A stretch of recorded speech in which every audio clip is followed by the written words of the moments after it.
Prophet முகமதோட cousin அப்படின்னு சொல்லப்படுது. அதாவது இஸ்லாமை ஃபவுண்ட் பண்ண ப்ராஃபட் முகமதோட கசினும், அதாவது இஸ்லாமோட முதல் கலிஃபேட் அப்படின்னு சொல்லக்கூடிய அவரோட சமாதிக்கு போறாரு. அங்க இருந்து வந்துட்டு இந்த மதத்தை பத்தி நிறைய படிச்சுக்கிறதுக்கு அவர் அறிவையே அவர் மேலும் டெவலப் பண்ணிக்கிறதுக்காண்டி அவர் இங்கிருந்து ஈராக் பயணப்படுறாரு.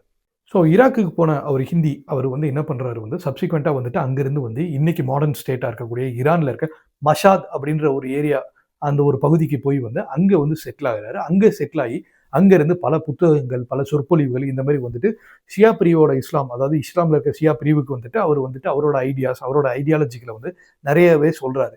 இது எல்லாமே பார்த்து ஒரு சின்ன பையன் வந்து வளர்றான். அந்த சின்ன பையன் வருங்காலத்துல வந்துட்டு அவ்வளவு பெரிய ஆளா வருவான் அப்படின்றது அன்னைக்கு தெரியல. பட் ஆனா இவரை பார்த்து வந்துட்டு ஒரு சின்ன பையன் ரொம்பவே வளர்றான். இந்த மீன் டைம் 1950களில் ஈரானை வந்துட்டு ஷா ஆஃப் ஈரான்னு சொல்லக்கூடியவங்களை வந்துட்டு ரூல் பண்றாங்க. அதாவது முகமது ரெசா பால்வி அப்படின்னு சொல்லப்படக்கூடிய அவர் வந்துட்டு ரூல் பண்ணிட்டு இருக்காரு.